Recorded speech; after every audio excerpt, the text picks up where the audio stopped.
বিশ্ববিশ্ৰুত শিল্পী ভাৰতৰত্ন সংগীত সূৰ্য সুধাকণ্ঠ ডক্টৰ ভূপেন হাজৰিকাৰ দ্বাদশ মৃত্যুবাৰ্ষিকীৰ লগত সংগতি ৰাখি যোৱা ইংৰাজী 2 ডিচেম্বৰ তাৰিখে শ্ৰুতি শিল্পী সমাজ ডিব্ৰুগড়ৰ উদ্যোগত আৰু ডিব্ৰুগড় হনুমান বক্স সুৰজমল কানৈ মহাবিদ্যালয় আৰু মঞ্চৰূপাৰ সক্ৰিয় সহযোগত ডিব্ৰুগড় হনুমান বক্স সুৰজমল কানৈ মহাবিদ্যালয়ৰ লালচান্দ কানৈ প্ৰেক্ষাগৃহত মানুহে মানুহৰ বাবে শীৰ্ষক এক বিশেষ বঁটা প্ৰদান অনুষ্ঠানত 2 বিশিষ্ট ব্যক্তি আৰু এটা স্বেচ্ছাসেৱী সংগঠনক বঁটা প্ৰদান কৰা হয়। উক্ত অনুষ্ঠানত মুখ্য অতিথিৰূপে উপস্থিত থাকি স্বনামধন্য সাহিত্যিক ডক্টৰ নগেন শইকীয়াৰ লগতে বিশিষ্ট সন্মানীয় অতিথিৰূপে উপস্থিত থাকে অসম চিকিৎসা মহাবিদ্যালয়ৰ অধ্যক্ষ ডক্টৰ সঞ্জীৱ কাকতি, বিশিষ্ট কবি তথা চিকিৎসক ডক্টৰ প্ৰণয় ফুকন, বিশিষ্ট সাহিত্যিক দেৱীপ্ৰসাদ বাগৰুদীয়া, কানৈ মহাবিদ্যালয়ৰ অধ্যক্ষ তথা ডিব্ৰুগড় সাহিত্য সভাৰ সভাপতি ডক্টৰ শশীকান্ত শইকীয়াৰ লগতে আন বহুতো গণ্যমান্য ব্যক্তি উপস্থিত থাকে। শ্ৰুতি শিল্পী সমাজৰ সম্পাদক চন্দন পাঠক আৰু মঞ্চৰূপাৰ সাংস্কৃতিক সম্পাদক হাছান ইকবালে আঁত ধৰা অনুষ্ঠানৰ আৰম্ভণিতে সুধাকণ্ঠ ডক্টৰ ভূপেন হাজৰিকাৰ প্ৰতিচ্ছবিত বন্তি প্ৰজ্বলন কৰে সাহিত্যিক ডক্টৰ নগেন শইকীয়াৰ লগতে উপস্থিত আন বিশিষ্ট ব্যক্তিসকলে।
সত্ৰীয়া শিল্পী কৃষ্ণালী পাঠকৰ সত্ৰীয়া নৃত্যৰ পিছতেই বিশিষ্ট অতিথিৰ আসন গ্ৰহণ আৰু উপস্থিত অতিথিসকলক সম্বৰ্ধনা জনোৱা হয়।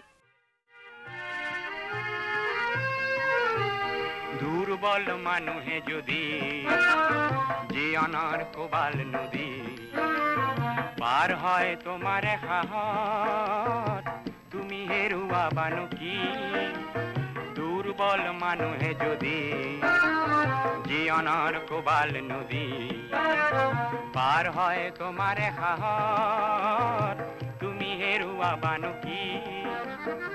মানুহ যদিহে নহয় মানুহ দানৱ কাহানিও নহয় মানুহ যদিহে নহয় মানুহ দানৱ কাহানি নহয় মানুহ যদি দানৱ কাহানি বা হয় মানুহ লাজ পাব কোনে নোপোৱা সমনীয়া মানুহে মানুহৰ বাবে যদিহে অকণো নেভাবে অকণি সহানুভূতিৰে ভাবিব কোনে নোপোৱা সমনীয়া মানুহে মানুহৰ বাবে যদিহে অকণো নেভাবে অকণি সহানুভূতিৰে ভাবিব কোনে নোপোৱা সমনীয়া মানুহে মানুহৰ বাবে। শ্ৰুতি শিল্পী সমাজৰ সহকাৰী সম্পাদক মৃদুল শৰ্মাই আমাৰ শ্ৰুতি শিল্পী সমাজৰ মুখ্য উপদেষ্টা সাহিত্য ভাস্কৰ ডক্টৰ নগেন শইকীয়া ছাৰৰ হাতৰ আঙুলিত ধৰিয়েই আমি 11টা বছৰ অতিক্ৰম কৰি 12 বৰ্ষত ভৰি দিবলৈ আমি আগবাঢ়িছোঁ। হয়তো এই অনুষ্ঠানটি এই বৰ্ষৰ 11 সংখ্যক বৰ্ষৰ শেষ কাৰ্যসূচী আৰু আমি জানুৱাৰীৰ পৰা আমি 12টা বৰ্ষত ভৰি দিম। আৰম্ভণিৰ পৰা চুটি শিল্পী সমাজ গঠন হোৱাৰ দিনটোৰ পৰা যিগৰাকী ব্যক্তিৰ পৰামৰ্শ, উপদেশ, আদেশ পালন কৰি আমি এই ক্ষণত উপনীত হৈছোহি, সেই ব্যক্তিগৰাকীলৈ, মহান ব্যক্তিগৰাকীলৈ আমি আজিৰ অনুষ্ঠানলৈ উষ্ম আদৰণি জনাইছোঁ আৰু আশা কৰোঁ ছাৰে আমাক সদায় আশীৰ্বাদ কৰি যাব। দেৱীপ্ৰসাদ বাৰগুৰিয়া তেখেত অসমৰকে ধৰি ভাৰতৰ এজন বিশিষ্ট সাহিত্যিক। তেখেতৰ বিভিন্ন দিহা পৰামৰ্শ লেখনিৰে আমাৰ শ্ৰুতি শিল্পী সমাজৰ স্মৃতি গ্ৰন্থবোৰ সমৃদ্ধ হৈ আছে। তেখেতকো আমি উষ্ম আদৰণি জনাইছোঁ। ডক্টৰ সঞ্জীৱ কাকতি আজি প্ৰায় 18 চনমানৰ পৰাই তেখেতে আমাৰ লগত ওতঃপ্ৰোতভাৱে জড়িত হৈ আছে। বিভিন্ন কামৰ হেঁচাৰ মাজতো তেখেতে সময় উলিয়াই আমাৰ অনুষ্ঠানসমূহত উপস্থিত থাকি আমাক আশীৰ্বাদ কৰিছে, আমাক আগবঢ়াই লৈ গৈছে। মই আহি পেলাই মোৰ বৰ ভাল লাগিছে এইকাৰণে মানুহ কম বেছ বুলি কোনো কথা নাই। মুখ্য অতিথিৰ ভাষণত বিশিষ্ট সাহিত্যিক ডক্টৰ নগেন শইকীয়াই শ্ৰুতি শিল্পী সমাজৰ আদৰণীয় কাৰ্যক প্ৰশংসা কৰে। লগতে শ্ৰুতি শিল্পী সমাজৰ প্ৰশংসনীয় কাৰ্যকলাপসমূহৰ বিষয়ে আলোকপাত কৰি শলাগ লয়। আজি দুগৰাকী ব্যক্তিক আৰু এটি অনুষ্ঠানক সম্বৰ্ধনা জনাব, বঁটা প্ৰদান কৰিব। এইটো আমাৰ সকলোৰে কাৰণে বৰ আনন্দৰ কথা। ধ্ৰুৱজ্যোতি কৰ্মীক মই বোধকৰ লগ পোৱা নাছিলোঁ, কিন্তু এই প্ৰথম লগ পালোঁ আৰু আমাৰ প্ৰিন্সিপালৰ মুখত, মেডিকেল কলেজৰ প্ৰিন্সিপাল তেখেতৰ মুখত ধ্ৰুৱজ্যোতিৰ বিষয়ে শুনি পেলাই মই বৰ আগ্ৰহান্বিত হৈছোঁ যে আমাৰ অন্ততঃ এনেকুৱা চিকিৎসক ওলাইছে নতুন চামৰ পৰা, যিসকলে চিকিৎসাক এটা বৃত্তি বুলিয়ে ধৰা নাই, এটা সেৱা বুলি গ্ৰহণ কৰিছে। গতিকে মই সেইকাৰণে ধ্ৰুৱজ্যোতিক মোৰ আন্তৰিক শলাগ লৈছোঁ, মই ধন্যবাদ জনাইছোঁ আৰু তেখেতৰ সুদীৰ্ঘ জীৱন, সুন্দৰ কাৰ্য মই আশা কৰিছোঁ। আন এগৰাকী ব্যক্তি ডক্টৰ বৰুৱা ডাঙৰীয়া। বৰুৱা ডাঙৰীয়া মোৰ বৰ পুৰণি চিনাকি, কিন্তু আজি আহোঁতে এইফালৰ পৰা আহি থাকোঁতে মোৰ চিনাকি যেন লগা নাছিলে। কাৰণ মানুহৰ বয়সৰ লগে লগে অলপমান সাল সলনি হয়।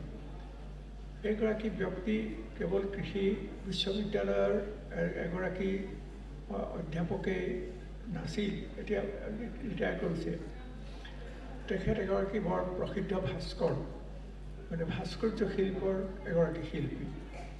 তেখেতে শ্ৰীমন্ত শংকৰদেৱৰ এটা ডাঙৰ মূৰ্তি কৰিছে, যিটো তেখেতৰ ঘৰত এটা মূৰ্তি আছে, আৰু আনহাতেদি তেখেতে ডক্টৰ মহেশ্বৰদেৱৰ মূৰ্তি কৰিছে। এনেকৈ কেইবাটাও মূৰ্তি কৰিছে, আৰু এই মূৰ্তিবিলাকৰ মাজত মই দেখিছোঁ যে এই শিল্পীগৰাকীৰ যিটো মানুহৰ শৰীৰৰ সম্পৰ্কে জ্ঞান আৰু ধ্যান, সেই দুয়োটা বৰ সুন্দৰকৈ প্ৰকাশিত হৈছে। গতিকে মই ডক্টৰ বৰুৱাক এনেকৈ ইয়ালৈ মাতি আনি পেলাই শ্ৰুতি শিল্পী সমাজে সম্বৰ্ধনা জনোৱাৰ নিমিত্তে মই সঁচাকৈ বৰ আনন্দিত হৈছোঁ আৰু বৰুৱাৰ সুদীৰ্ঘ জীৱন আৰু সুন্দৰ কাৰ্য নতুন আশা কৰিছোঁ। আৰু মাৰোৱাৰী যুৱ মঞ্চ, মই যেতিয়া আমাৰ চন্দনক সুধিলোঁ যে যুৱ মঞ্চক হ'লে গোটেই মানুহবোৰ আহিব নেকি, বোলে নহয়, এজন আহিব, এজনকে আমি দিম, তেওঁৰ যোগেদিয়ে গোটেই মঞ্চই যাতে পায় তাৰ ব্যৱস্থা কৰিম। আজি ঠিক সেই ব্যৱস্থাটোকে কৰিছে। আজি শ্ৰুতি শিল্পী সমাজে যিকোনো অনুষ্ঠান আয়োজন কৰিলে তাত কিবা এটা নতুনত্ব থাকে, আৰু আজিও যিটো অনুষ্ঠান, যিটো মানুহে মানুহৰ বাবে, এই আমাৰ সুধাকান্ত ভূপেন হাজৰিকাৰ যিটো বাক্য বাণী, সেই ৰাণীমতী মানৱতা সেৱা বঁটা আদি 3টা বঁটা বিতৰণ কৰা হ'ব। এটা কথা যে মানুহে শিল্পীসকলে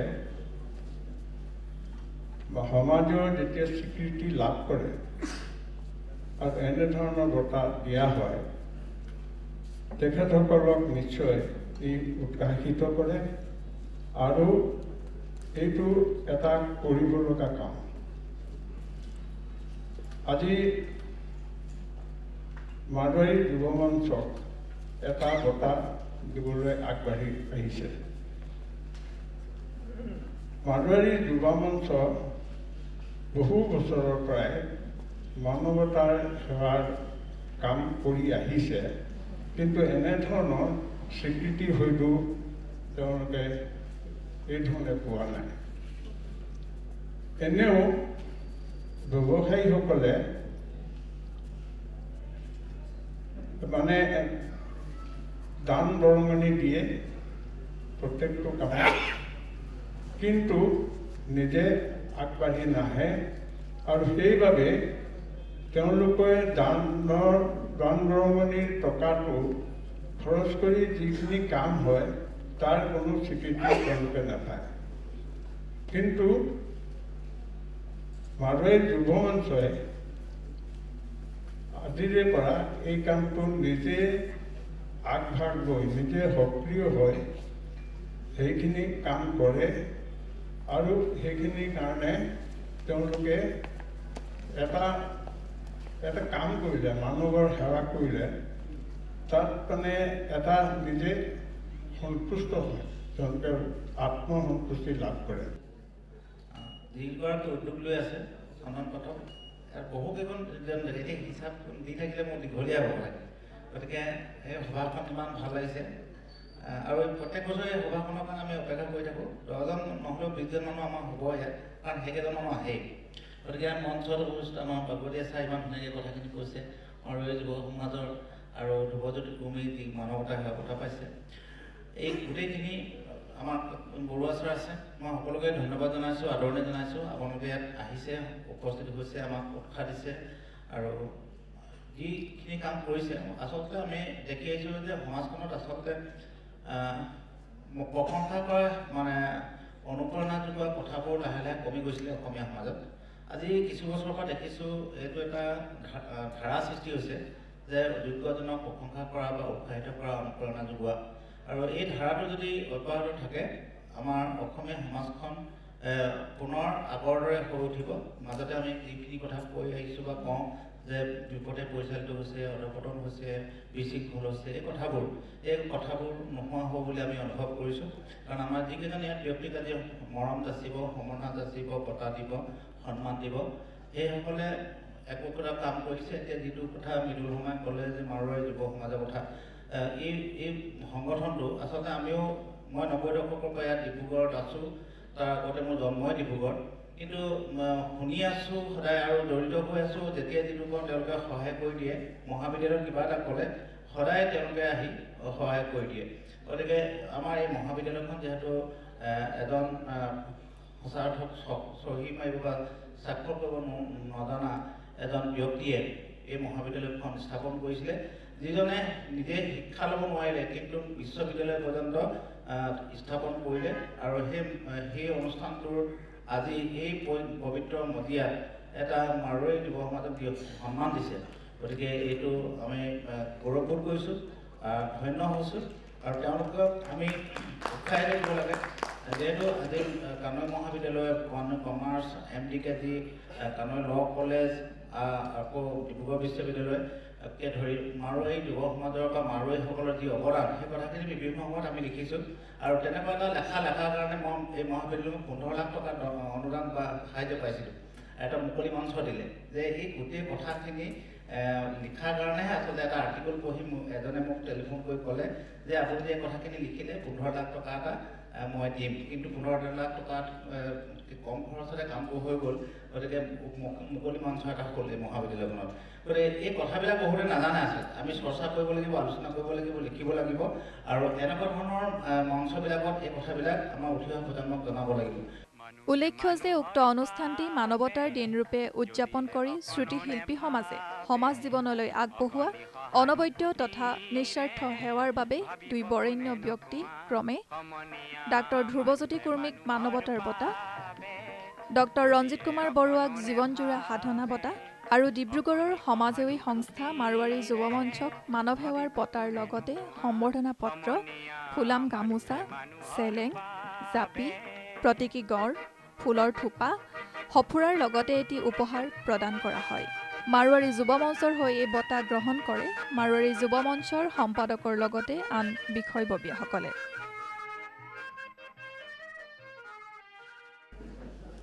আজি শ্ৰুতিশিল্পী সমাজে যি বঁটাৰ বাবে যোগ্য বুলি ভাবিছে তাক মই তেওঁলোকলৈ অশেষ ধন্যবাদ জ্ঞাপন কৰিছোঁ। আৰু কিন্তু মই নিজৰ অন্তৰৰ পৰা যদি ক'বলৈ যাওঁ, মই নিজক কেতিয়াও যোগ্য হোৱা বুলি গণ্য নকৰোঁ।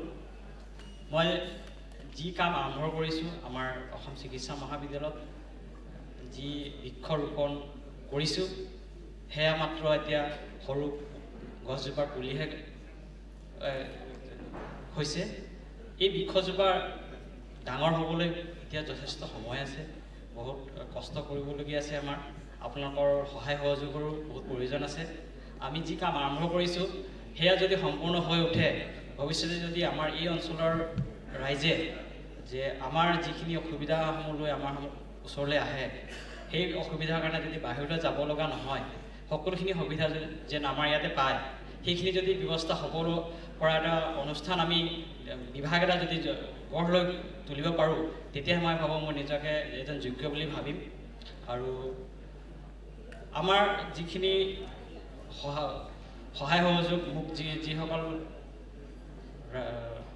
শিক্ষক, মোৰ ছিনিয়ৰ আৰু মোৰ লগত সহকৰ্মীসকল আছে, তেওঁলোকে যি অশেষ কষ্ট কৰি দিন ৰাত নাই, যেতিয়াই মই কওঁ সদায় সকলো সময়তে তেওঁলোকে সাজু হৈ থাকে সহায় কৰিবলৈ। আৰ্তজনক তাৰমানে আমাৰ আমি যিসকল ৰোগীক চিকিৎসা কৰোঁ, তেওঁলোক সাধাৰণতে বহুত কঠিন অৱস্থাত থাকে। তেওঁলোকক চিকিৎসা প্ৰদান কৰিও কেতিয়াবা আমি সাৰ্থক নহওঁ, তেওঁলোকৰ জীৱন ৰক্ষা কৰিবলৈ সাৰ্থক নহওঁ। তথাপিও আমি যুদ্ধ কৰি থাকোঁ, ইয়াত সন্তুষ্টি বহুত কম পোৱা যায়। তথাপিও যিসকল লোকক আমি জীৱন দান কৰিব পাৰিছোঁ, ৰক্ষা কৰিব পাৰিছোঁ জীৱন, তাতে আমি সন্তুষ্ট ল'লোঁ। আৰু ইয়াৰ বাবে যিকোনো সময়তে আমি সাজু হৈ থাকিব লাগে, যেতিয়াই কওঁ তেতিয়াই তেওঁলোক আহে।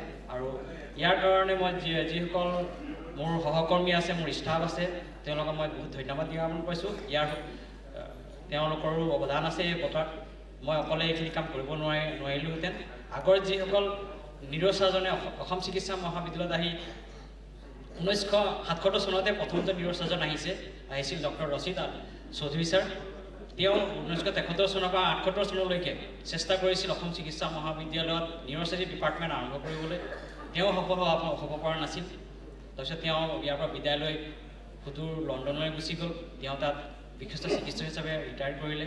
তেওঁৰ পিছত আৰু এজন আহিছিলে 97ত, 98লৈকে থাকিল, তেওঁ নোৱাৰিলে। তো মোৰ এইখিনি সময়ত মই ভাগ্যৱান যে এইখিনি সময়ত যি আমাৰ চিকিৎসক মোৰ সহকৰ্মীসকল আছে, আমাৰ সেইটো সময়ত অধ্যক্ষ মহোদয় আছিলে অতীন্দ্ৰনাথ চৌধুৰী ছাৰ, আৰু মোৰ সেইটো সময়ত আমাৰ জুলি সোণোৱাল বাইদেউ আছিলে প্ৰিন্সিপাল ছেক্ৰেটাৰী হেল্থত। তেওঁ ডিব্ৰুগড়ৰ বাসিন্দা। তেওঁ মোক একেষাৰে মোক ক'লে যে তোমাৰ এপইণ্টমেণ্টটো মই কৰি দিম। মই তেতিয়া তেওঁ গুৱাহাটীত লগ কৰিছিলোঁ, মই অসম চিকিৎসা জইন কৰিব বিচাৰোঁ। তেওঁ দুমাহৰ ভিতৰতে মোৰ এপইণ্টমেণ্ট এটা ওলোৱাৰ ব্যৱস্থা কৰি দিছিলে। তেওঁ অসম চিকিৎসা মহাবিদ্যালয়ত তেওঁৰ যথেষ্ট মৰম আছে, আৰু তেওঁ ডিব্ৰুগড়বাসীৰ কাৰণে সদায় তেওঁ চিন্তা কৰি থাকে। হঠাতে আমাৰ পাঠক ডাঙৰীয়াই কেনেকৈ মোক আৱিষ্কাৰ কৰিলেগৈ মই নাজানো। সাধাৰণতে মই এইটো স্বাভাৱিক কথা, ষ্টুডিঅ'ৰ মাজতে মই অধিকাংশ সময় পাৰ কৰোঁ। ৰাতিপুৱা 8টা 9টামান বজাৰ পৰা ৰাতি কেতিয়াবা 10-11 বাজেগৈ। গতিকে মই কামতেই ডুব গৈ থাকোঁ, বাহিৰলৈ কমহে ওলাওঁ। কিন্তু সেই ষ্টুডিঅ'তে এটা মোৰ চিত্ৰ অংকনৰ ষ্টুডিঅ' আৰু দ্বিতীয়টো হ'ল মূৰ্তি নিৰ্মাণৰ ষ্টুডিঅ', দ্বিতীয় দুজেগাত থকা। কাম বিশেষে এই 2 স্থানতে সোমাই থাকোঁ। অৱশ্যে এটা কথা হয়, মাজতে আমাৰ দেশত বৃন্দাবনী বস্ত্ৰৰ শব্দটো লৈ কোৰ্টত কেছ হোৱাৰ পৰা বাতৰি কাগজত বিভিন্ন ধৰণৰ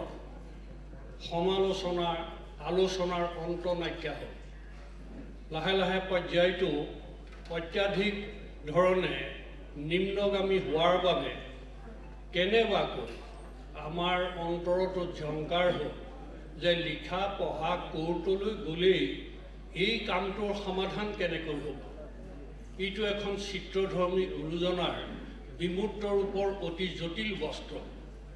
গতিকে ইয়াক সত্ৰ হ'ল বুলিয়েই বা সত্ৰাধিকাৰ হ'ল বুলিয়েই যে ইয়াক কাৰ্যকৰী কৰি পেলাব পাৰে তেনেকুৱা ধাৰণা নোহোৱা হ'ল।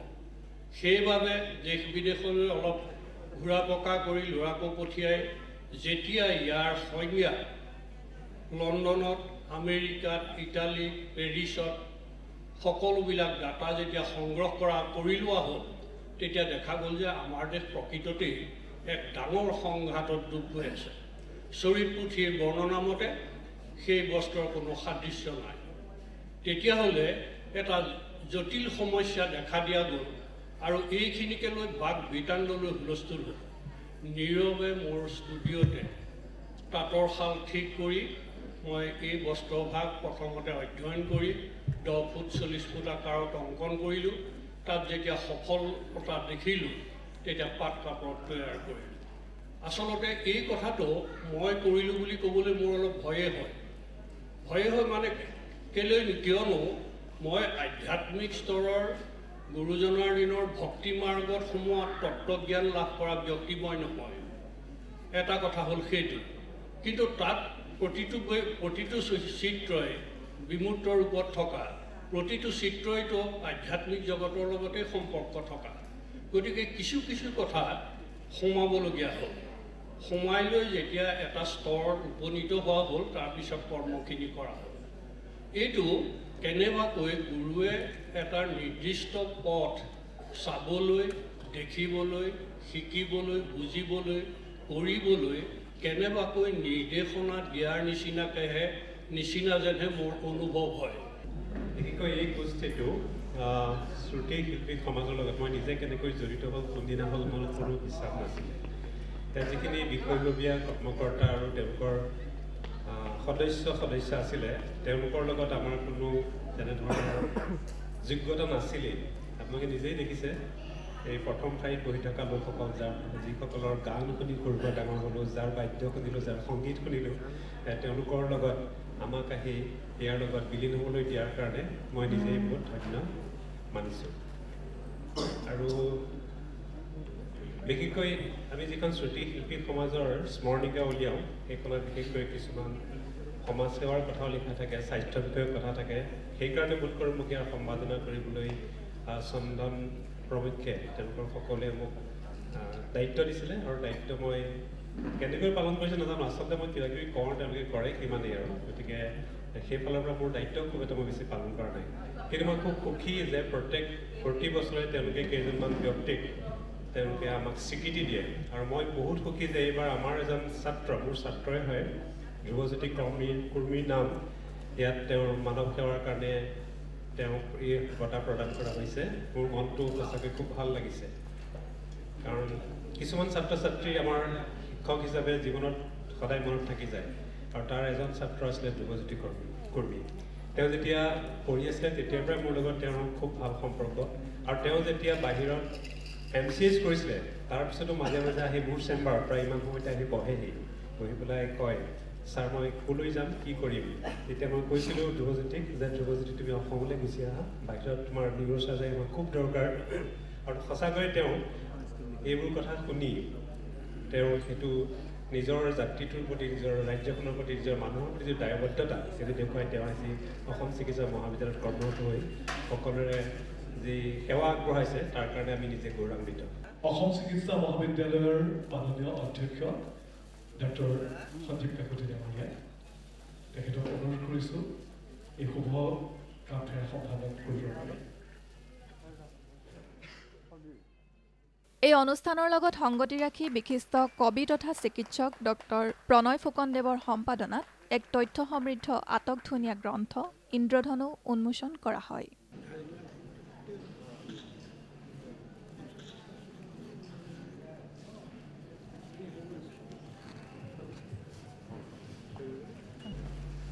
আমি সমাজত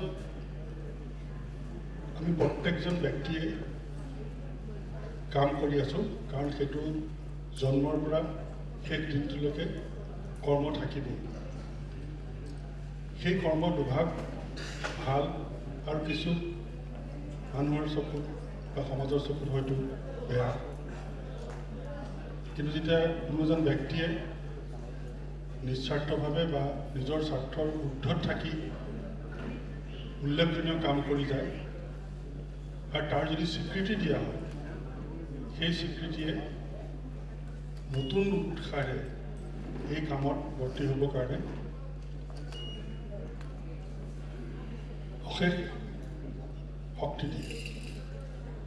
এই ধৰণৰ বঁটা প্ৰদান অনুষ্ঠানসমূহে এই যিসকল ব্যক্তিয়ে ভাল কাম কৰি আছে তেখেতসকলক সমাজত উদাহৰণস্বৰূপে দাঙি ধৰি নৱপ্ৰজন্মকো ইয়াত উদগনি দিয়ে যে ভাল কামৰ স্বীকৃতি আছে। অলপ আগতে ভাগৱতীয় ডাঙৰীয়াই কৈ গ'ল যে বহু কাম কৰি থকা যায় কিন্তু স্বীকৃতি পাওঁতে পলম হয়, কিন্তু কোনোবাই ভাল কাম কৰোঁতে পাহৰি যাব নালাগে যে বঁটা পালেই যে তেওঁ স্বীকৃতি আছে। বহু সময়ত মানুহৰ অন্তৰত স্বীকৃতি থাকে, সেইটো সময়ত কেতিয়াবা প্ৰতিস্ফুট হয়। আজি এই অনুষ্ঠানটোত যি দুজন ব্যক্তি আৰু যিটো অনুষ্ঠানক আজি পুৰস্কৃত কৰা হৈছে আৰু তাৰ সেই পুৰস্কৃত আটাইকেইজনৰ তেখেতসকলৰ দেখুৱাই যোৱা পাৰদৰ্শিতা আৰু সমাজৰ এক উল্লেখনীয় কাম কৰি যোৱাৰ যি উদাহৰণ দাঙি ধৰিছে, মই তেখেতসকলক এই সুযোগতে শলাগ লৈছোঁ। ডক্টৰ ৰঞ্জিত কুমাৰ বৰুৱাক প্ৰথমবাৰৰ কাৰণে মই আজি লগ পাইছোঁ, মই নমস্কাৰ জনাইছোঁ। আপোনাৰ কৰ্মৰাজিৰ বিষয়ে শুনিছোঁ, কিন্তু আজি এই অনুষ্ঠানটোৰ যোগে আপোনাৰ লগত একেটা শাৰীতে বহিবলৈ পাই মই নিজকে ধন্য মানিছোঁ। আৰু আপুনি এটা সুকীয়া দিশত কাম কৰিছে, যিটো যে ব্যতিক্ৰমী এটা কাৰিকৰী অনুষ্ঠানৰ শিক্ষক হিচাপে থাকি এটা ব্যতিক্ৰমী কাম কৰি দেখুৱাইছে। সেইটো মই বহু সমাজৰ কাৰণে এটা আদৰ্শ ৰ'ব আৰু নৱপ্ৰজন্মই তাৰ উদগনি পাব। দ্বিতীয়তে মোৰ বাওঁহাতে বহি থকা অলপ আগতে ডক্টৰ প্ৰণয়ে কৈ যোৱাৰ নিচিনা মোৰ অতি মৰমৰ ছাত্ৰ ডক্টৰ ধ্ৰুৱ নৱপ্ৰজন্মৰ ডাক্তৰ আৰু এজন ব্যতিক্ৰমী ডাক্তৰ। ব্যতিক্ৰমী ডাক্তৰৰ কাৰণ কেইবাটাও কথা। আমাৰ আমি প্ৰায় মই আমাৰ কলেজৰ কথাই উল্লেখ কৰোঁ। প্ৰতি বছৰে আমি 200 ছাত্ৰ ছাত্ৰী ভৰ্তি কৰোঁ, প্ৰায় 250 ছাত্ৰ ছাত্ৰীয়ে আমাৰ পষ্ট গ্ৰেজুৱেট ডিগ্ৰী লাভ কৰে, কিন্তু বেছিভাগ ছাত্ৰ ছাত্ৰীয়ে বৰ্তমান যুগত চৰকাৰী অনুষ্ঠানত কাম কৰিবলৈ অনীহা প্ৰকাশ কৰে। তাৰ বহু কাৰণ আছে, সেইবিলাক কাৰণলৈ নাযাওঁ, কিন্তু তেওঁ এজন ব্যতিক্ৰমী ছাত্ৰ যি এনে এখন সমাজৰ পৰা ওলাই আহিছে, মৰাণৰ যথেষ্ট কষ্ট কৰিছে, কিন্তু তেতিয়া তেওঁ বুজিছিলে যে এই মানুহখিনিৰ কাৰণে কাম কৰিব লাগিব। আমাৰ সমাজত যিসকল কিবা কাৰণে সকলোখিনি সুবিধা নোপোৱা, সেইখিনি মানুহৰ কাৰণে কাম কৰিব লাগিব। অনুষ্ঠানৰ শেষত শ্ৰুতিশিল্পী সমাজৰ সম্পাদক চন্দন পাঠক আৰু সভাপতি ডাক্তৰ নৱজ্যোতি গগৈয়ে ধন্যবাদসূচক মন্তব্য আগবঢ়ায়। সকলোৱে সকলো কথাখিনি কৈ একে কৰিলে। আগতে এজন বক্তাই কৈ গৈছিলে কথা এষাৰ, মোৰ সন্মুখত বহি থকা, মোৰ কাষত বহি থকা নগেন শইকীয়া ছাৰৰ লগতো মোৰ ভয় লাগিয়ে বহি থাকিবলৈ। আজি যে বহিবলৈ পাইছোঁ ছাৰৰ লগত একেলগে, সেইটো মোৰ এটা মানে জীৱনৰ এটা সাফল্য, গোটেই জীৱনটো মনত থাকিব। আৰু তাৰ লগতে মোৰ সন্মুখত বহি থকা হীৰেণ গোহাঁই, শৈলজ চাদুল্লা, গোটেই সকলো ব্যক্তি যিসকল বহি আছে কণ্ঠেপৰলৈ, আপোনালোকৰ সংগীত যেতিয়া আগতে ৰেডিঅ'ত শুনো, গীতিমালিকাকে আদি কৰি, এইকেইজন ব্যক্তিক কেতিয়ানো দেখিম, কেতিয়ানো লগ পাম বুলি ভাবি থাকোঁতে আপোনালোকেও হয়তো নাজানে 18 চনৰ আগৰ পৰাই, বহুত আগৰ পৰা শ্ৰুতি শিল্পীৰ জন্মৰ সময়ৰ পৰা মই মনে মনে অনুষ্ঠানটোলৈ আহোঁ। আমাৰ অতিকৈ শ্ৰদ্ধাৰ নমস্য ব্যক্তি ডক্টৰ নগেন শইকীয়া ছাৰক, তেখেতৰ স্বাস্থ্য যথেষ্ট আলোচিত নহয় যদিও তেখেতে নিজৰ ভাষণ কৈয়ে গৈছিলে যে মই ইহঁতৰ কোনো এটা কথাৰ কাৰণে মই না কৰিব নোৱাৰোঁ। গতিকে সেই না কৰিব নোৱাৰে ছাৰৰ যদিও গা বেয়া, মই জানো ছাৰৰ গা বেয়া, ছাৰে কৈছে মোক কিন্তু ওপৰত চকু নিদিব, মই তলতেই থাকি মিটিংখন কৰিম। গতিকে তেনেকুৱা এজন নমস্য ব্যক্তি আমাৰ মাজত থাকি আমাৰ উৎসাহিত কৰি আজি এই অনুষ্ঠানটো সাফল্যমণ্ডিত কৰি তোলাত ছাৰ আপুনি যিখিনি আমাক অৱদান আগবঢ়াইছে, আমাক উৎসাহিত কৰিছে, তাৰ বাবে আপোনাৰ ওচৰত আমি সদায় কৃতজ্ঞ হৈ চিৰঋণী হৈ ৰ'লোঁ। আৰু ছাৰ আপোনাৰ প্ৰথমে আমি ধন্যবাদ সলাবৰ পৰা আগবঢ়াইছোঁ। মূল সভাৰ অন্তত এটি আটকধুনীয়া বাৰেৰহণীয়া সাংস্কৃতিক অনুষ্ঠানৰ আয়োজন কৰা হয়। এই অনুষ্ঠানটিতে কণমানি শিল্পী দেৱাংগিনী কোঁৱৰক আপকামিং টেলেণ্ট বঁটা প্ৰদান কৰি অনুপ্ৰাণিত কৰা হয়। মানুহে মানুহৰ বাবে upcoming talent award 2023, 2 December 2023, Lalchand কানা অডিটৰিয়াম ডিব্ৰুগড়, টু দেৱাংগিনী কোঁৱৰ।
জোয়াৰ পড়া